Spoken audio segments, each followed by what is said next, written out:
विधेयक को लेकर सत्ता पक्ष और विपक्ष आमने सामने है। सरकार जहां इसे राष्ट्रीय सम्मान और राष्ट्रभक्ति की भावना को मजबूत करने वाला कदम बता रही है, वहीं विपक्षी दल इसे धार्मिक स्वतंत्रता, अभिव्यक्ति की आजादी और संवैधानिक अधिकारों से जुड़ा मुद्दा बताते हुए इसका विरोध कर रहे हैं।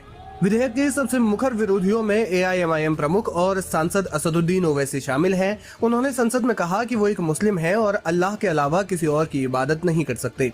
ओवैसी का कहना है कि वंदे मातरम को अनिवार्य बनाने की कोशिश संविधान के अनुच्छेद 25 के तहत नागरिकों को मिले धार्मिक स्वतंत्रता के अधिकार का उल्लंघन है। उन्होंने कहा कि देश के संविधान ने हर नागरिक को अपनी आस्था के अनुसार जीवन जीने की आजादी दी है और किसी गीत को अनिवार्य करना इस अधिकार के विपरीत है। ओवैसी ने वंदे मातरम के संवैधानिक दर्जे पर भी सवाल उठाए। इस संबंध में तो जनगण मन में क्या दिखता है कि देश दिखता है, देश की जनता दिखती है।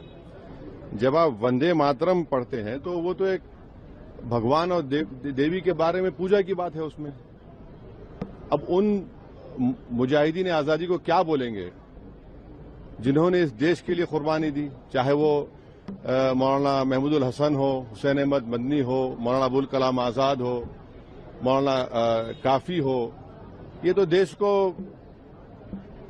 आजाद कराने के लिए किया था। यहां पर आप देश को इस तरह से पेश कर रहे हैं। और जनगण मन जो लिखा गया था वो तो जनता के लिए लिखा गया था। और मैं कह रहा हूं कि 1950 में राजेंद्र प्रसाद ने बहुत बड़ी गलती की। बगैर रेजोल्यूशन के उन्होंने कह दिया कि नेशनल सॉन्ग है, जबकि रेजोल्यूशन लेना चाहिए था उनको। तो और कहीं पर भी नेशनल सॉन्ग का डेफिनेशन नहीं है।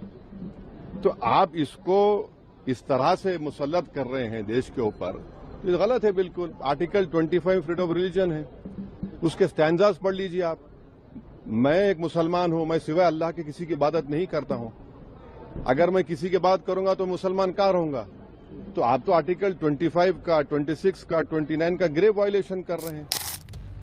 वहीं सरकार का पक्ष इससे बिल्कुल अलग है। सरकार का कहना है कि राष्ट्रीय प्रतीकों और राष्ट्रगीतों के सम्मान को सुनिश्चित करना हर नागरिक का कर्तव्य है। सरकार के अनुसार यह संशोधन किसी धर्म या समुदाय को निशाना बनाने के लिए नहीं, बल्कि राष्ट्रीय सम्मान की रक्षा और देशभक्ति की भावना को मजबूत करने के उद्देश्य से लाया गया है।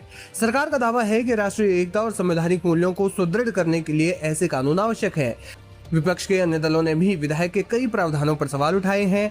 कांग्रेस ने कहा कि राष्ट्रीय प्रतीकों का सम्मान किया जाना चाहिए, लेकिन सम्मान पैदा करने के लिए अपराध रेडी सेट गो 5 मिनट